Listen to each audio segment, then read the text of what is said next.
बच्चों, कुछ विद्वानों के द्वारा कुछ महत्वपूर्ण कमेंट्स किए गए हैं या कुछ महत्वपूर्ण कथन दिए गए हैं। आइए हम उनको अच्छी तरीके से समझते हैं। पहला कथन है लॉरेंस ए एप्ले के अनुसार कि प्रबंध जो है व्यक्तियों का विकास है, न कि वस्तुओं का निर्देशन। कर्मचारी प्रशासन ही प्रबंध है। देखिए बच्चों, हम इस जो कथन है उसको 3 भागों में बांटेंगे।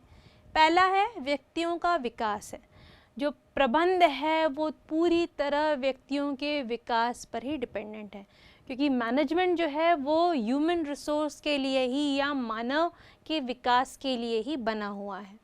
इसलिए मानव जो है, क्योंकि एक जीवित प्राणी है, उस पर कंट्रोल मुश्किल है और उसको कंट्रोल में रख करके जो प्रोडक्ट को कंट्रोल करना वो निश्चित है। लेकिन मानव को हानि पहुंचाकर अगर आप अपने प्रोडक्ट को, उसकी या क्वालिटी को बहुत अच्छी करने चाहें तो यहाँ पे प्रबंध अपने आप में गलत सिद्ध हो जाएगा। तो प्रबंध की परिभाषा या जो कथन दिया गया है कि प्रबंध जो है ये व्यक्तियों का विकास है। यह व्यक्तियों का विकास उनको रोज़गार प्रदान करके, उनको अच्छा वेतन दे करके करना है, उनके सामाजिक जीवन में सुधार करके करना है। इसी तरह अगर हम इसके दूसरे जो कथन को ब्रेक डाउन करें, इसमें वस्तुओं का निर्देशन, इनमें वस्तुएं जो हैं ये नॉन लिविंग थिंग्स है। वस्तुएं प्रोडक्ट नॉन लिविंग थिंग्स हैं, इनको आप डायरेक्शन दे सकते हैं, इनको डायरेक्ट कर सकते हैं। लेकिन जो ह्यूमन बीइंग है, एज अ लिविंग बीइंग, आप उनको क्या कर सकते हैं, उनका गलत उपयोग नहीं कर सकते। तो एक अच्छा मैनेजर या अच्छा मैनेजमेंट वही होता है जहाँ पर व्यक्तियों के विकास के साथ साथ वस्तुओं के निर्देशन पे भी ध्यान दिया जाता है। उसके बाद हम इसी कथन को अगर तीसरे पार्ट में ब्रेक करें तो तीसरा पार्ट है कर्मचारी प्रशासन ही प्रबंध है। कर्मचारी प्रशासन ही प्रबंध है कहाँ पर? जब फर्म में जो लोग काम कर रहे हैं उनको रोज़गार देना, उनके वेतनमान में वृद्धि करना, उनको एक अच्छा एनवायरनमेंट देना, उनको प्रमोशन देना, उनको अलग अलग फैसिलिटीज़ देना समय समय पर, इस तरह से जो कार्य किए जाते हैं वो कर्मचारी प्रशासन ही प्रबंध है, उसके अंतर्गत आते हैं। तो कुल मिलाकर के लॉरेंस ए एप्ले सर ने जो कहा कि प्रबंध व्यक्तियों का विकास है, न कि वस्तुओं का निर्देशन, कर्मचारी प्रशासन ही प्रबंध है। हमको इसको इस तरह समझ सकते हैं कि प्रबंध जो उत्पन्न हुआ है या प्रबंध का जो विकास हुआ है या प्रबंध जो हमारे सामने आया है, उसका मेन या मुख्य उद्देश्य ही है कि मानव विकास करना, मानव को विकसित करते हुए क्या करना, लाभार्जन करना। जो फर्म्स जो हैं अपने ऑब्जेक्टिव्स, गोल्स को तभी अच्छी तरह से अचीव कर सकती हैं जब वो अपने एम्प्लॉयज़ को खुश रखें। वो खुश किस तरह से रह सकती हैं? उनको अच्छी सैलरी दे करके, उनको प्रमोशन दे करके, डिफरेंट फैसिलिटीज़ दे करके, फ्लेक्सी टाइमिंग अप्रोच दे करके, इस तरह से एक अच्छा फर्म कार्य कर सकता है। तो यह पहला कमेंट हुआ। आइए अब हम दूसरे कमेंट की ओर चलते हैं। दूसरा कमेंट कहता है कि मानवीय क्रियाओं का प्रबंध से अधिक और कोई क्षेत्र नहीं है, क्योंकि इसका कार्य दूसरे व्यक्तियों के कार्य को करवाना है। देखिए, इसको समझने के लिए हम 2 भागों में बांटते हैं। पहला भाग है मानवीय क्रियाओं का प्रबंध से अधिक और कोई क्षेत्र नहीं है, क्योंकि देखिए मानवीय क्रिया है, प्रबंध एक मानवीय क्रिया, जैसे हमने पहले ही समझ लिया कि यह मानव सेवा के लिए बनी है या मानव के विकास के लिए बनी है, तो यह एक मानवीय क्रिया हुई। उसके बाद यह सामाजिक क्रिया है कि सोसाइटी को बेनिफिट कैसे दे, किस तरह जो है समाज को हम मदद कर सके, किस तरह समाज के लोगों को रोज़गार प्रदान करके वहाँ पर लोगों को अच्छे शिक्षा के लिए बच्चों को स्कूल दिलवाए, अच्छे हॉस्पिटल्स का निर्माण करें, इस तरह वो समाज की मदद कर सकती है। फिर गतिशील संस्था कैसी है कि वो दिन प्रतिदिन जो चेंजेस आते हैं उससे अपने साथ के लोगों को ज्ञान करवाएं उसका, और अपने में चेंजेस को अडॉप्ट करने की क्वालिटी भी डेवलप करें। इसके बाद आता है आर्थिक विकास को प्रदान करती हैं। किस तरह आर्थिक विकास को प्रदान करेंगी? अगर एक अच्छा फर्म अच्छा काम करेगा, वह अच्छा लाभार्जन करेगा, तो वह आर्थिक स्थिति से मजबूत होगा, और अगर वह आर्थिक रूप से मजबूत होगा, अपने कर्मचारियों को भी वह आर्थिक रूप से मजबूत करने की कोशिश करेगा।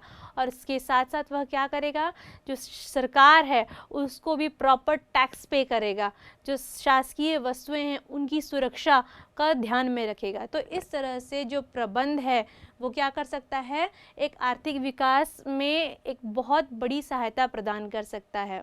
उसके बाद आता है कि प्रबंध सामाजिक और आर्थिक न्याय प्रदान करता है। आर्थिक और सामाजिक न्याय इसी तरह प्रदान करता है जैसे मैंने आपको बताया कि वह जब अच्छा लाभार्जन करेगा तो वो अपने साथ के लोगों को भी सेम बेनिफिट्स या प्रॉफिट शेयर करेगा। और इससे क्या होगा, सोसाइटी में जो लोग रह रहे हैं अगर वो अच्छा कमाएंगे, अच्छा उनका जीवन स्तर सुधरेगा तो वहाँ पे समाज में एक सुधार होगा, उनके जो जीवन का स्तर है सुधरेगा। इस तरह से वो उनको आर्थिक मदद भी करेगा। और लास्ट है कि आधुनिक टेक्नोलॉजी को विकास तथा प्रयोग करना। अब देखिए दिन प्रतिदिन क्या हो रहा है, टेक्नोलॉजी बढ़ रही है, इन टेक्नोलॉजीज़ को किस तरह से यूज़ किया जाए इसके लिए भी प्रबंध एक महत्वपूर्ण योगदान देता है। तो इस तरह से हमने इसके पहले पार्ट को समझा। इसका दूसरा पार्ट है कि दूसरे व्यक्तियों से कार्य को करवाना। देखिए प्रबंध का मोस्ट इम्पॉर्टेंट रोल ही मैंने सबसे शुरू में बताया था कि प्रबंध कहाँ होता है, प्रबंध वहाँ होता है जब हम या जब कोई मैनेजर बहुत अच्छी तरह से अपने चातुर्य का उपयोग करते हुए अपने साथ के लोगों को इस तरह से मोटिवेट करता है कि वह पूरे मन से काम करें और लास्ट में क्या होता है, वो अपने एंड रिजल्ट को या ऑब्जेक्टिव या गोल को प्राप्त करता है। तो यही वह क्या होता है, बहुत अच्छा मैनेजर कहलाता है, यहीं पे उसका बहुत अच्छा मैनेजमेंट काम आता है। तो इस तरह से हम समझ सकते हैं जो स्टेटमेंट था या कमेंट था कि मानवीय क्रियाओं का प्रबंध से अधिक और कोई क्षेत्र नहीं है, क्योंकि इसका कार्य दूसरे व्यक्तियों से कार्य को करवाना है। तो बच्चे इस तरह से हम लोगों ने दो कमेंट्स को समझा। बच्चों प्रबंध की कॉन्सेप्ट, उसकी मीनिंग, उसकी विशेषताएं, उसकी प्रकृति और कुछ कोटेशंस को समझने के बाद आइए हम अब प्रबंध के कुछ स्तरों को समझते हैं। सबसे पहले हम ये जानेंगे कि प्रबंध में स्तर होना क्यों ज़रूरी है। मान लीजिए ऑर्गेनाइजेशन में बहुत सारे लोग काम कर रहे हैं, तो यह किस तरह डिसाइड किया जाएगा कि किस व्यक्ति को किस तरह काम दिया जाए? क्या हर व्यक्ति हर काम कर सकता है? नहीं। इसीलिए प्रबंध में स्तर को डिवाइड किया गया। देखिए बच्चों, प्रबंध में क्या किया जाता है, विशेष व्यक्ति यानी उस व्यक्ति में जो गुण है, उसकी जो बैकग्राउंड है, मतलब उसने जो पढ़ाई की है, उसकी विशेषता के आधार पर उसको पद दिया जाता है, उसे पद के अधिकार दिए जाते हैं और इस तरह से क्या किया जाता है, लोगों के बीच या पक्षों के बीच डिमार्केशन किया जाता है ताकि किसी भी ऑर्गेनाइजेशन में किसी ऑब्जेक्टिव को पूरा करना आसान हो सके। क्या होता है बच्चों, दो लोग होते हैं, एक सुपीरियर होता है, एक सबऑर्डिनेट, मतलब एक ऊंचे लेवल या उच्च पद पर व्यक्ति होता है और एक उसके नीचे पद पर होता है।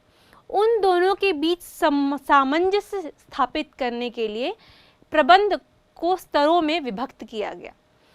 इसे जैसे आप देख रहे हैं इस तरह के पिरामिड में 3 भागों में विभक्त किया गया है। पहला है टॉप लेवल मैनेजमेंट, दूसरा है मिडिल लेवल मैनेजमेंट और तीसरा है lower level management. Top level management में संचालक मंडल, मुख्य कार्यकारी अधिकारी, चेयरमैन, प्रबंधक, संचालक, मुख्य प्रबंधक, इस तरह के पदाधिकारी आते हैं।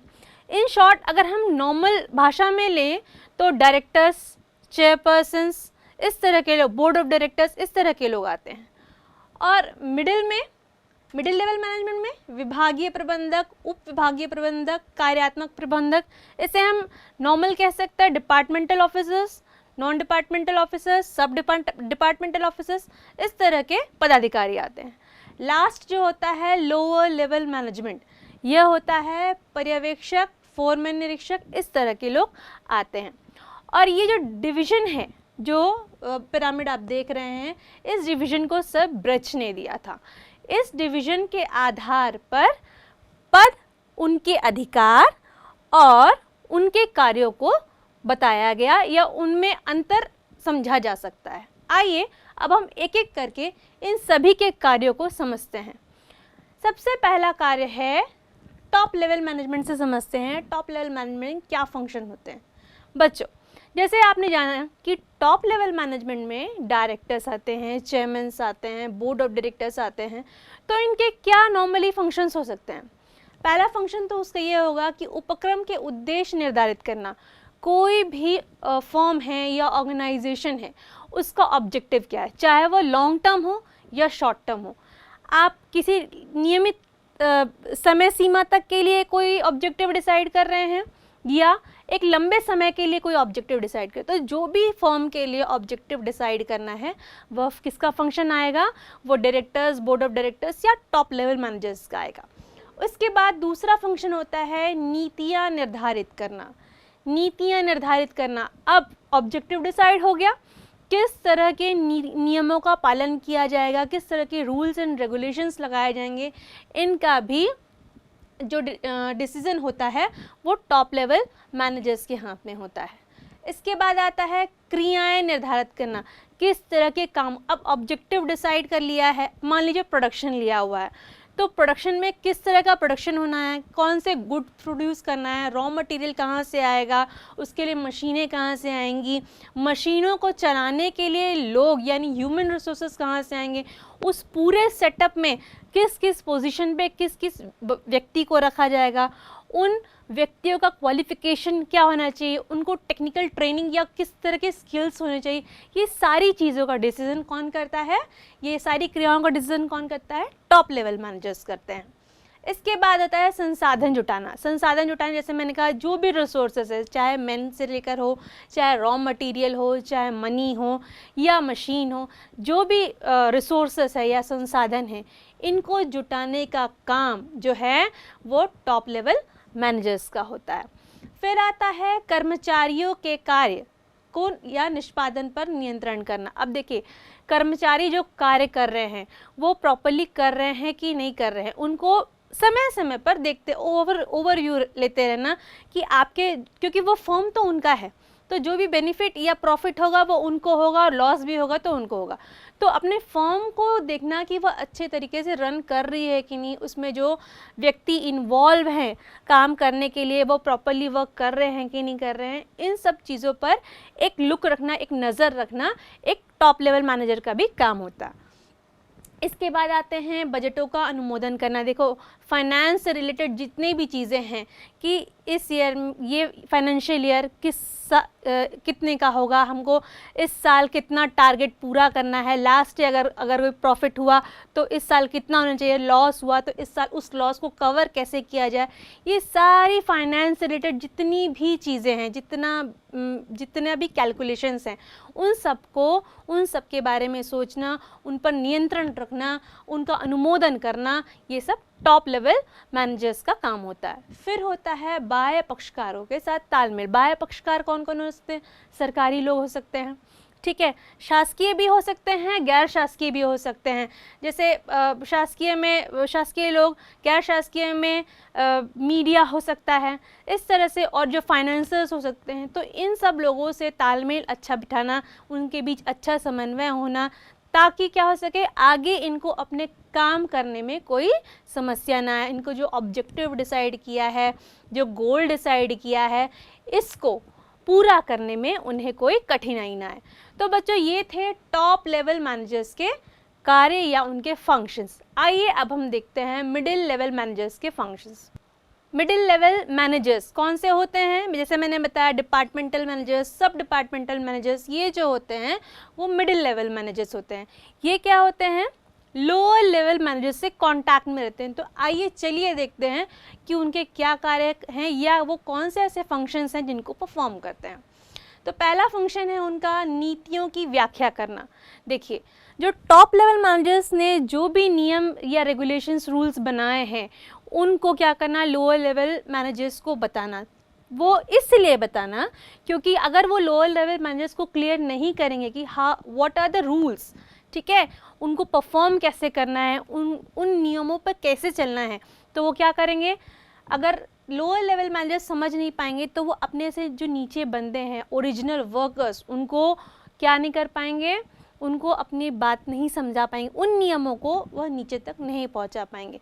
तो जो नियम बने गए हैं वो टॉप से लेके बॉटम तक फॉलो होने के लिए जो मीडिएटर का काम या मध्यस्थ का काम करते हैं वो होते हैं मिडिल लेवल मैनेजर्स। सेकंड उनका फंक्शन होता है संगठनात्मक ढांचा तैयार करना। देखिए ऑर्गेनाइजेशन में ऐसी बहुत से कार्य होते हैं जिनको किया जाता है, ठीक है।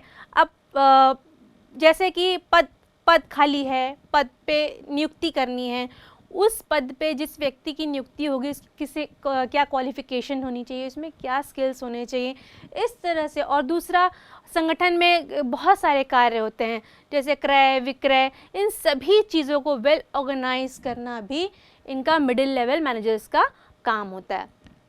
इसके बाद तीसरा आता है कर्मचारियों की नियुक्ति करना। जैसे मैंने अभी बताया आपको कि कर्मचारियों की नियुक्ति करना किस बेसिस पे करना, जो पोस्ट वैकेंट है या जो पोस्ट खाली है, जो पद खाली है, उस हिसाब से उस तरह के व्यक्ति को चुनना। मान लीजिए मैनेजरियल लेवल का पोस्ट खाली है तो उसके लिए प्रोफेशनल्स या डिग्री होल्डर्स को रखना।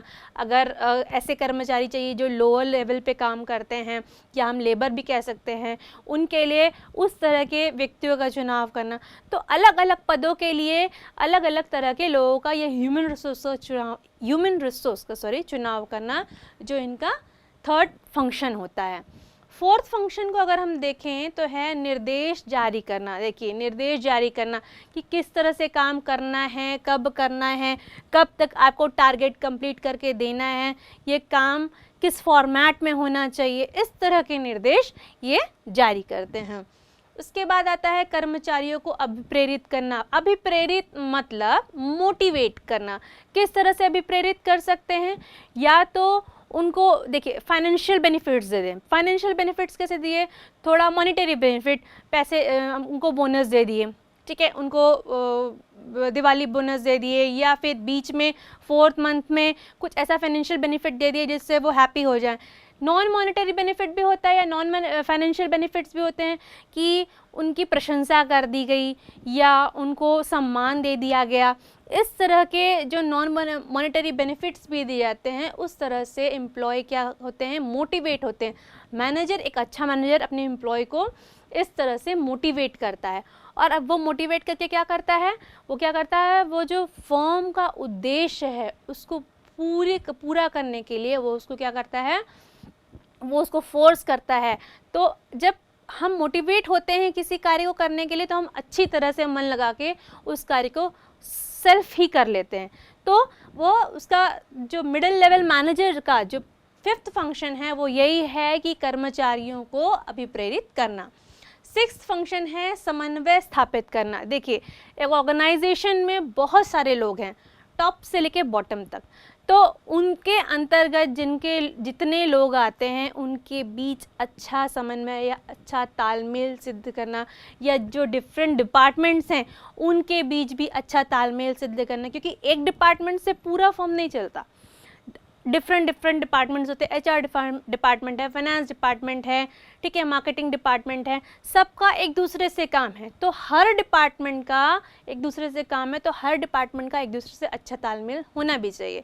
तो ऐसी स्थितियों में हम यह कह सकते हैं कि समन्वय स्थापित करना भी इनका एक last but not the least function है।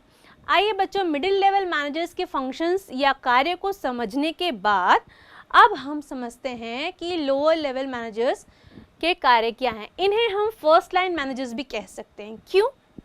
क्योंकि देखिए जो लोअर लेवल मैनेजर्स होते हैं ये प्रत्यक्ष रूप से जो वर्कर काम करते हैं उनके साथ इनका सीधा संबंध होता है, और जो प्रत्यक्ष रूप से जो वर्कर काम करते हैं वो जिस प्लेटफॉर्म पे काम करते हैं उसे प्लेटफॉर्म ही कहा जाता है।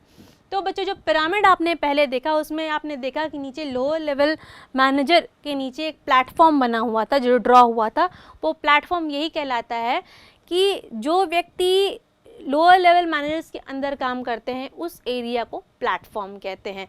और ये प्लेटफॉर्म वाले जो कार्य करने वाले लोग होते हैं, ये जो लोग होते हैं ये नॉन मैनेजरियल होते हैं। और अभी जो मैं 3 डिस्कस कर रही हूँ, टॉप लेवल, मिडिल लेवल और लोअर लेवल, ये लोग मैनेजरियल लेवल के कार्य करते हैं। आइए अब हम तीसरे लेवल या लोअर लेवल के मैनेजरियल के फंक्शंस या मैनेजर्स के फंक्शंस को समझते हैं। पहला फंक्शन है इनका श्रमिकों की समस्याओं व पीड़ा को प्रेषित करना। देखिए अब क्या होता है, ये जो लोअर लेवल में मैनेजर्स काम करते हैं ये एज ए सुपरवाइज़र वर्क करते हैं। ये उनसे हमेशा मिलते जुलते रहते हैं, उनके काम को देखते रहते हैं। अब जो भी समस्याएं आती हैं वो एम्प्लॉयज़, वर्कर्स या लेबर इनके साथ उसकी चर्चा करते हैं। अब ये अपने एंड पे जो प्रॉब्लम को सॉल्व कर सकते हैं वो प्रॉब्लम सॉल्व करते हैं, और जो इनसे नहीं हो सकती वो क्या करते हैं, मिडिल लेवल मैनेजर्स के पास ट्रांसफ़र कर देते हैं कि sir these are the issues please resolve. Sir कि सर ये प्रॉब्लम आ रही है, इन लोगों को, इन लेबर्स को ये समस्याएं आ रही है, इन वर्कर्स को ये समस्याएं आ रही है, कृपया इनकी समस्या का जो सोल्यूशन दे या इनको कुछ उपाय बताएं। ठीक है, अगले इस पे आते हैं। अगला बिंदु है उचित कार्य वातावरण सुनिश्चित करना। देखिए उचित कार्य वातावरण सुनिश्चित कैसे करेंगे, मैंने जैसे आपको पहले भी बताया था कि जो वर्किंग एनवायरनमेंट होता है फैमिलियर होना चाहिए। कैसे फैमिलियर होगा, अगर लोगों के बीच तालमेल अच्छा होगा तो वो फैमिलियर होगा ही।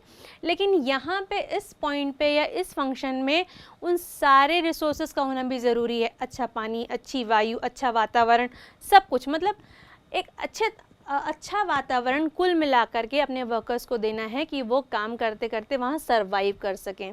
ठीक है, ताकि उनकी हेल्थ पे भी बुरा असर ना हो, फिज़िकली और मेंटली दोनों तरीके से वो स्ट्रॉन्ग रहे, ऐसा एनवायरनमेंट उनको प्रोवाइड करना है।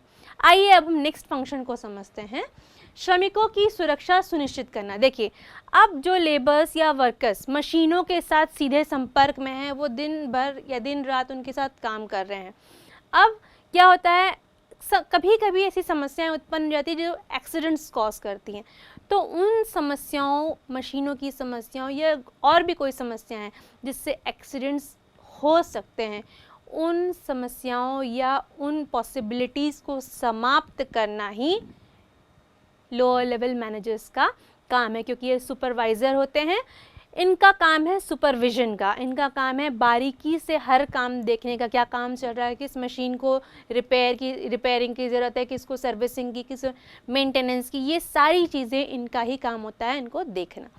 अगला बिंदु देखते हैं या अगला फंक्शन देखते हैं। आइए अगला है मध्य स्तरीय प्रबंध की सहायता करना। देखिए अब क्योंकि ये लोग जो होते हैं डायरेक्ट वर्कर्स या लेबर्स के कांटेक्ट में होते हैं, तो ये ज़्यादा अच्छे तरीके से समझते हैं कि जो पर्टिकुलर पर्सन है या जो व्यक्ति जिसके बारे में मिडिल लेवल मैनेजर बात कर रहा है या उसको प्रमोट करने के बारे में बात कर रहा है या उसकी सैलरी बढ़ाने के बारे में बात कर रहा है, वह किस तरह कार्य करता है। तो इस तरह ये क्या कर सकते हैं, कम्युनिकेट कर सकते हैं, मतलब अपने उसके बारे में राय दे सकते हैं कि नहीं ये बंदा बहुत अच्छा काम करता है, इसका काम में बहुत अच्छे से ध्यान है और ये अलग अलग काम भी कर सकता है, या मल्टीटास्किंग कह सकते हैं इसे हम, ये मल्टीटास्कर है। तो इस तरह की राय दे सकते हैं जिससे कि वह क्या करते हैं, मध्य स्तरीय प्रबंध की सहायता करते हैं। इसी बिंदु को आगे बढ़ाते हुए अगला बिंदु आता है जो कि कहता है सुझाव आमंत्रित करना, कि कोई कार्य कैसा हो सकता है या किसी कार्य को करने में, किसी पर्टिकुलर वर्क को कंप्लीट करने में हम कौन सा मैन पावर यूज़ करें या किन किन लोगों को सम्मिलित करें, इसके लिए भी ये लोअर लेवल मैनेजर्स बहुत अच्छी तरह से सहायक हो सकते हैं। अगला बिंदु है अच्छे मानवीय संबंधों का निर्माण करना। ये ही वे लोग होते हैं जो अच्छे मानवीय संबंधों का निर्माण करते हैं। क्यों? क्योंकि अगर इन्होंने ये कार्य नहीं किया तो वहाँ उनकी मैनेजरियल एक्टिविटी या जो मैनेजरियल स्किल है वो फेल हो जाएगी बच्चों। तो यहाँ पे उनका ये गुण होना बहुत ज़रूरी है कि लोगों से अच्छा तालमेल बिठाएं, उनके साथ अच्छा टर्म्स बनाएं, उनके साथ अच्छा प्रॉपर कम्युनिकेशन बना के रखें, जिससे कि क्या होगा, ये सारी एक्टिविटीज़ फंक्शंस क्यों परफॉर्म करते हैं, ये जो टोटल फंक्शंस इसलिए परफॉर्म हो रहा है कि जिस फर्म के लिए काम कर रहे हैं, जिस फर्म के लिए काम कर रहे हैं उस फर्म के ऑब्जेक्टिव या गोल को हम प्राप्त कर सके। तो कुल मिलाकर के बच्चों हमने इस तरह से डिफरेंट लेवल मैनेजर्स को समझा और उनके फंक्शंस को समझा।